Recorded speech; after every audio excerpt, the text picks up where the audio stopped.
Un bel progetto sulla carta, e non solo sulla carta però, è già cominciato, si può dire. Sì, è un progetto questo dei boschi di pianura che è iniziato circa 30 anni fa, è iniziato in modo così molto spontaneo dal basso, con vari gruppi di cittadini, con qualche comune, qualche amministrazione locale, per esempio l'Acquedotto di Padova che ha deciso di piantare un piccolo bosco per proteggere le sue fonti, qualche gruppo di cittadini che hanno chiesto al sindaco dammi un pezzo di terra che vorremmo fare un bosco a scopo didattico. Quindi da queste cose poi intorno all'anno 2001 è stato scritto un documento di idee, la Carta di Rosà, da cui ha preso spunto la Regione, visto che appunto dietro c'erano cittadini, amministrazioni locali e così via. La Regione ha preso spunto e nel 2003 è uscita una legge, la prima legge in Italia che pone delle risorse per rifare questi strani boschi. Noi le pianure le vediamo occupate da agricoltura, città, centri intermodali, centri commerciali, non sentiamo come italiani che dentro le pianure ci stiano anche i boschi, ma prima di noi le pianure erano coperte solo di boschi e quindi questa legge dice che noi veneti sentiamo l'esigenza che un pezzettino di bosco resti intorno a noi, non solo sui monti ma anche in pianura.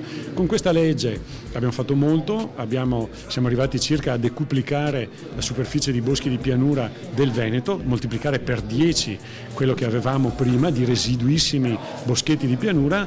Adesso c'è stata in mezzo la crisi, grandi difficoltà degli enti locali, però proprio oggi qui da Sandrigo abbiamo sentito parole molto incoraggianti sia dal Presidente del Consiglio regionale Roberto Ciambetti che dall'assessore all'agricoltura Giuseppe Pan, che hanno detto noi ci crediamo, vogliamo essere al fianco ancora dei cittadini e degli enti locali e quindi cercheremo di sostenere. Queste sono parole molto molto importanti perché vuol dire che la legge 13 è una legge ancora viva e oltre 200 persone che oggi hanno seguito i lavori qui a Sandrigo testimoniano che non è l'idea solo di qualche gruppuscolo locale o di qualche visionario, ma è un'esigenza che oggi i veneti sentono in modo molto diffuso nel territorio regionale. L'obiettivo è quello di rimboschire l'1% della superficie, come era nei tempi passati quando la Repubblica Serenissima di Venezia gestiva questi territori. Perché è importante tornare a questo passato? È importante per tutto quello che ci sta accadendo oggi, è importante per l'ambiente, è importante per la sostenibilità, è importante per la natura stessa, quindi ci sono molti aspetti che vedono il bosco di pianura al centro di un futuro sicuramente più bello, più verde, più sostenibile soprattutto. Già adesso in 30 anni sono circa decuplicati, se non sbaglio, gli spazi verdi di bosco preiniziale. Come si fa a moltiplicarlo negli anni successivi, forse probabilmente a una velocità maggiore? L'obiettivo di questo documento che oggi stiamo predisponendo e che ci auguriamo che tutti firmino è quello di arrivare nel 2050 con una decuplicazione di quelle che oggi sono le superfici, cioè passare da 500 ettari di boschi nel Veneto in pianura a 5.000 ettari di boschi nel Veneto in pianura. Per fare questo sicuramente ci vogliono gli sforzi da parte di tutti, da parte delle istituzioni, da parte dei cittadini, da parte dei comuni, ma anche quello di Veneto Agricoltura. Questa carta di Sandrigo si firma con che esempi pratici, buone pratiche da portare come esempio?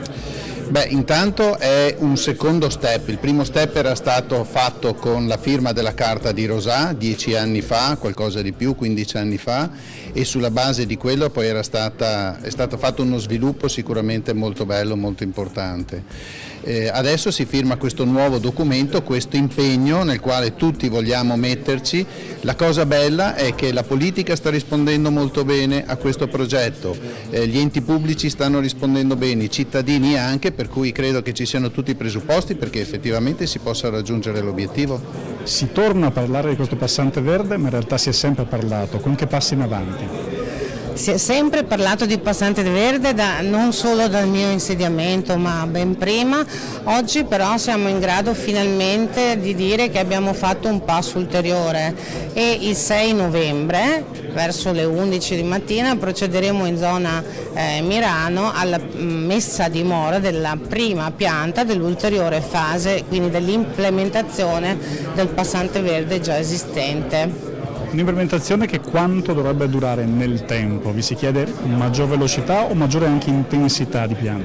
Allora, questi primi 7 ettari che sono terreni di proprietà di cave in realtà verranno poi coperti molto rapidamente, non sono in grado di dire i tempi precisi, però insomma si farà abbastanza presto. Si aprirà poi tutta la fase delle trattative con i privati per cercare di acquisire le ulteriori aree private che poi dovrebbero completare con grandi fasce alberate, facendo aumentare da 20 a 400 gli ettari interessati dal passante verde, appunto, facendolo diventare poi un bosco di pianura, un vero e proprio bosco di pianura. Nel dettaglio del vostro progetto invece, appunto, nel dettaglio del vostro progetto come vi siete mossi e come vi muoverete?